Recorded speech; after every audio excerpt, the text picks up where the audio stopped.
ಎಲ್ಲ ನನ್ನ ಪ್ರೀತಿಯ ಸೆಲೆಬ್ರಿಟಿಗಳಿಗೆ ನಮಸ್ಕಾರ ಹೇಳ ಇಲ್ಲ ಥ್ಯಾಂಕ್ಸ್ ಹೇಳ ಧನ್ಯವಾದ ಹೇಳಿದ್ರು ಏನೇ ನನ್ನ ಪದ ಯೂಸ್ ಮಾಡಿದ್ರು ಕೂಡ ತುಂಬಾ ಕಮ್ಮಿ. ಯಾಕಂದ್ರೆ ನೀವು ತೋರಿಸಿರೋಷ್ಟು ಪ್ರೀತಿ ಅಭಿಮಾನ ಇನ್ಯಾವತ್ತೂ ಅದನ್ನ ಅದು ಯಾವ ಥರ ರಿಟರ್ನ್ ಮಾಡೋದು ನನಗೂ ಗೊತ್ತಾಗಲ್ಲ.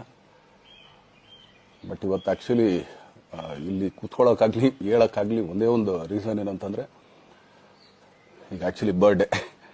ಯಾಕಂದರೆ ನೀವುಗಳು ತುಂಬ ಆಸೆ ಪಟ್ಟಿದ್ರಿ, ನನಗೂ ತುಂಬಾ ಆಸೆ ಇತ್ತು. ಯಾಕಂದರೆ ಪ್ರತಿಯೊಬ್ಬರನ್ನು ಮೀಟ್ ಮಾಡಿ ಥ್ಯಾಂಕ್ಸ್ ಹೇಳೋಣ ಅಂತ ಹೇಳಿ.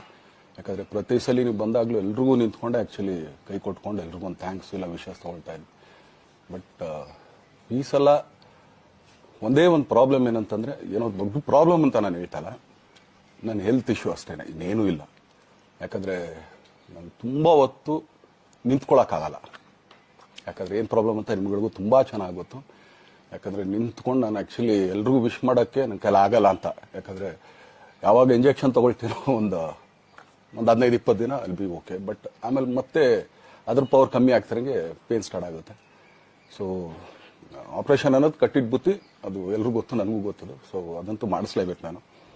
ಆದರೆ ಈಗಿರೋ ಕೆಲಸಗಳಲ್ಲಿ ಯಾರಾದ್ರು ನಾನು ಒಪ್ಕೊಂಡಿದ್ದೀನಿ ಸಿನಿಮಾಗಳು. ಸೊ ಯಾಕಂದರೆ ನಾನೆಲ್ಲ ನನ್ನ ನಿರ್ಮಾಪಕರಿಗೂ ಥ್ಯಾಂಕ್ಸ್ ಹೇಳೋಕ್ಕೆ ಇಷ್ಟಪಡ್ತೀನಿ. ಯಾಕಂದರೆ ಇಷ್ಟು ದಿನ ಕಾದರು. ಸೊ ಅದೊಂದು ರೀಸನ್ಗೋಸ್ಕರ ಅವ್ರುಗಳು ಆ್ಯಕ್ಚುಲಿ ಇಷ್ಟು ದಿನ ಕಾದಿದ್ದಾರೆ. ನಾನು ಅವ್ರುಗಳಿಗೆ ಅನ್ಯಾಯ ಮಾಡಬಾರ್ದು. ಯಾಕಂದರೆ ಅವರು ಒಂದೇನೇನೋ ಪ್ರಾಜೆಕ್ಟ್ಗಳನ್ನು ಕೊಟ್ಟಿರ್ತಾರೆ ಅಂತ ಹೇಳಿ. ಸೊ ಅದಕ್ಕೋಸ್ಕರ ಸ್ವಲ್ಪ ಇದು ಮಾಡ್ತಾ ಇದ್ದೀನಿ. ಯಾಕಂದರೆ ಎಲ್ಲರಿಗೂ ಪುಷ್ ಆಗುತ್ತೆ ಅಲ್ಲಿವ್ರಿಗೆ ಪುಷ್ ಮಾಡೋಣ ಅಂತ ನಾನು ಟ್ರೈ ಮಾಡ್ತಾ ಇದ್ದೀನಿ, ಇಲ್ಲ ಅಂತಲ್ಲ. ಸೊ ಆದ್ದರಿಂದ ದಯಮಾಡಿ ಎಲ್ಲ ನನ್ನ ಸೆಲೆಬ್ರಿಟಿಗಳು, ನನ್ನ ಪ್ರೀತಿಯ ಸೆಲೆಬ್ರಿಟಿಗಳು ಇದೊಂದ್ಸಲಿ ನನಗೆ ಕ್ಷಮೆ ಕೊಟ್ರಿ. ಯಾಕಂದರೆ ನಾನು ಸಿಗ್ತೀನಿ, ನಾನು ಸಿಗಲ್ಲ ಅಂತಲ್ಲ, ಖಂಡಿತ 101% ನಾನು ಸಿಕ್ಕೇ ಸಿಗಬೇಕು. ಯಾಕಂದರೆ ನಿಮ್ಮೆಲ್ಲ ಇಂಡಿವಿಜುವಲಿ ನಾನು ಥ್ಯಾಂಕ್ಸ್ ಹೇಳಲೇಬೇಕು ಅದನ್ನು. ಆದರೆ ಈಗಲ್ಲ, ಇನ್ನೊಂದು ಸ್ವಲ್ಪ ದಿನ ಆಗಲಿ. ಯಾಕಂದರೆ ನಂದು ಸ್ವಲ್ಪ ಯಾಕಂದರೆ ಈಗಲೇ ಕಾಲೆಲ್ಲ ಸ್ವಲ್ಪ ನಂಬಾಗ್ತಾ ಇದೆ. ಸೊ ಸ್ವಲ್ಪ ನಮ್ಮ ಡಾಕ್ಟರ್ ಹತ್ರ ಎಲ್ಲ ನಾನು ಕನ್ಸರ್ನ್ ಮಾಡಿ ಏನು ಮಾಡ್ಬೋದು ಅದಕ್ಕಿನ್ನು ನೆಕ್ಸ್ಟ್ ಅಂತ ಹೇಳಿ. ಯಾಕಂದರೆ ಸ್ಪೈನಲ್ ಕಾರ್ಡ್ ಪ್ರಾಬ್ಲಮ್ ನಿಮಗೂ ತುಂಬ ಚೆನ್ನಾಗಿ ಗೊತ್ತು. ಸೊ ಇದೊಂದು. ಆಮೇಲೆ ದಯಮಾಡಿ ಯಾವ ಹೂವು ಪೋಗಳಿಗೂ ನನ್ನ ಸೆಲೆಬ್ರಿಟಿಗಳು ಕಿವಿಗೆ ಹಾಕೋಬಿಟ್ರು. ಈಗ ಮೊನ್ನೆದು ಒಂದು ಇದಿತ್ತು, ಏನೋ ಯಾರೋ ನಿರ್ಮಾಪಕರು ಕೊಟ್ಬಿಟ್ರು, ಹಂಗೆ ಹಿಂಗೆ ಅದು ಇದು ಎಲ್ಲ. ಹೌದು, 101%.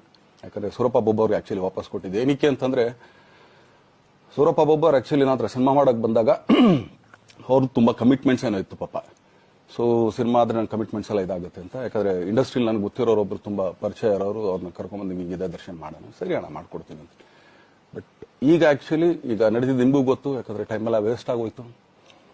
ಈ ಟೈಮಲ್ಲಿ ಮತ್ತೆ ಅವ್ರ ದುಡ್ಡನ್ನ ಇಟ್ಕೊಡಿದ್ರೆ ಪಾಪ ಅವ್ರಿಗೆ ಇನ್ನೂ ಕಮಿಟ್ಮೆಂಟ್ ಜಾಸ್ತಿ ಆಗುತ್ತೆ. ಸೊ ಅದಕ್ಕೋಸ್ಕರ ಸರ್ ನಿಮ್ಮ ಕಮಿಟ್ಮೆಂಟ್ ತೀರಿಸ್ಕೊಳ್ಳಿ.